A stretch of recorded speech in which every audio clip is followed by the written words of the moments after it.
Well, welcome to Maundy Thursday. Today is a incredibly special day in the life of Jesus and in the celebration of Holy Week.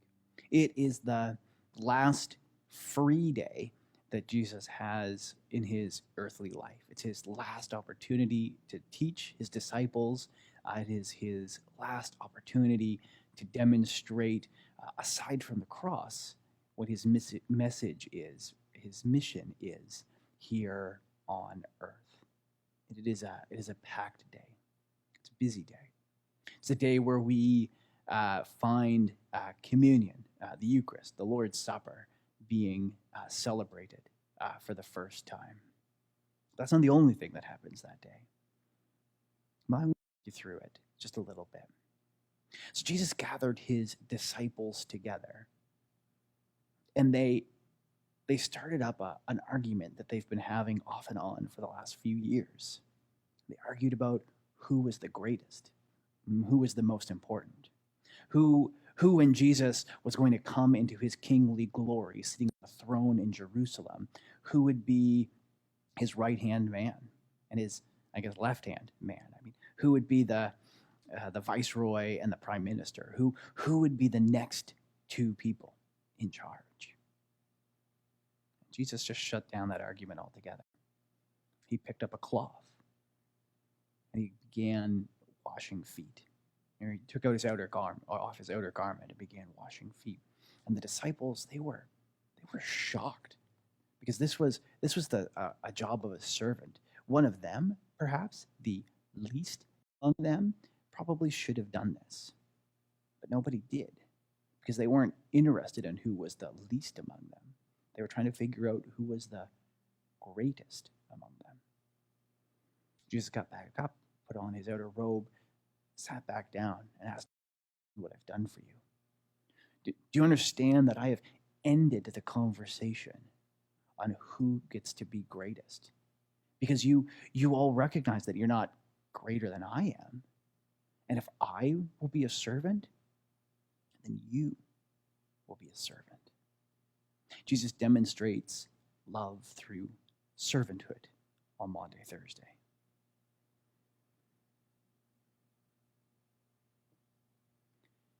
Afterwards, after Judas excused himself, before Judas excused himself, they began the celebration of communion. It was a celebration of Passover. Passover is remarkably a symbolic meal. It's telling the story of the Israelites being rescued by God during the plagues of Egypt. I mean, every component of the meal has a meaning. It's meant to remind them of that. And Jesus began to supply his own meaning to the elements. He began to modify Passover. If Passover was meant to point back to the saving act of God in Egypt, this new meal that Jesus was giving was meant to point to the saving act of God that Jesus was about to do. So he took bread and he broke it. And he said, "This is my body, broken for you." Now, if you are following along at home and if you have bread, I'd invite you to take that now.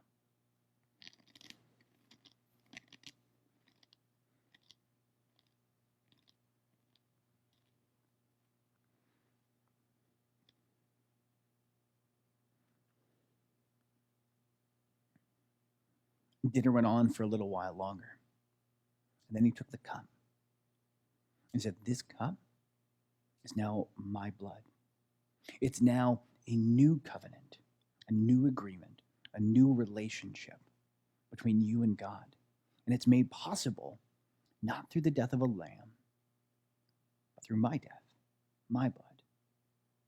If you are following along at home and you have a cup, I invite you to drink it now.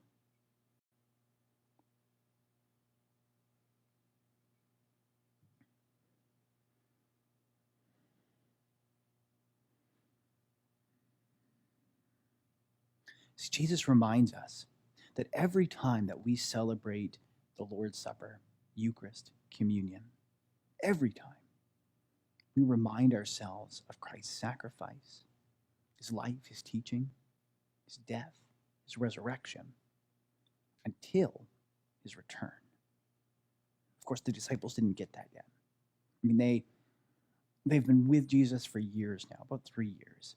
And they've watched him teach, and they've watched him heal, and they've watched him perform miracles, and they have understood some of his parables, and they have not understood others. And my best guess is this first supper, this first modified Passover, this first communion, and they didn't get it. I mean, they just thought it was some other parable that they weren't sure of, but they didn't ask. They sung a hymn, and then they left. And as they left, they entered into a garden. And there Jesus asked them to pray. And then he began to pray and teach. See, when he began to pray and teach, they began asking questions. How do we find the way to God? Just show us God, and we'll be happy. We don't know where you're going. Why are you telling us that you're leaving? And Jesus began to try to explain all of that as best as he could, because he knew that his time was short. And as he explained it, he then decided that he would give the one great commandment. On Tuesday, we talked about the two greatest commandments: the love your God with all of your mind, your strength, your soul, and your heart, and love your neighbor as yourself. Well, now Jesus is saying, we're going to actually set that aside. What I need to give you is the one commandment, the rule that's bigger than the golden rule, the rule that trumps all else, the rule that is going to set how you interact with God and how you interact with people for the rest of your lives. I said, this is the rule. I need you to love one another as I have loved you. I need you to love one another as I have loved you. Now, right now, all the disciples know is they've seen the teaching. They see how much Jesus has worked. They see his healing. But love one another as I have loved you. They know Jesus has been on them again and again and again about not trying to be the greatest, but in fact trying to be the greatest servant. But there again, love one another as I have loved you.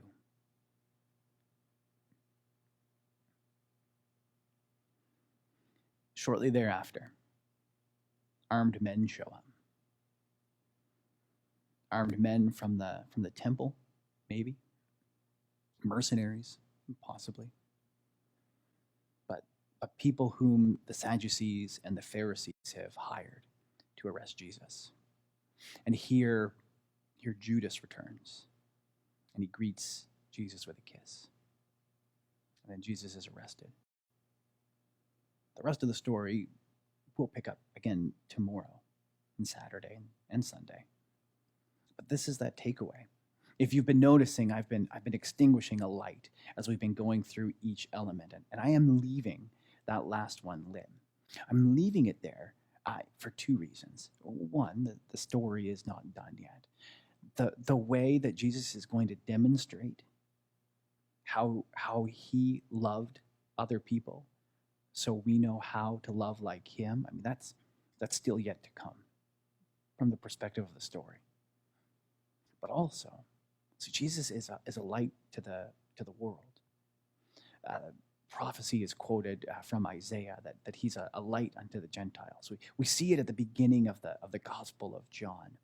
And there it says that the darkness could not extinguish him. So Friday and Saturday, things are going to get pretty dark. The light is going to be hidden, but it is not going to be extinguished, not completely. I'm going to end that here. I'm going to thank you for joining us for Maundy Thursday. I hope this has given you something to reflect on. Let me say I look forward to celebrating communion with you all again in person in the not too distant future.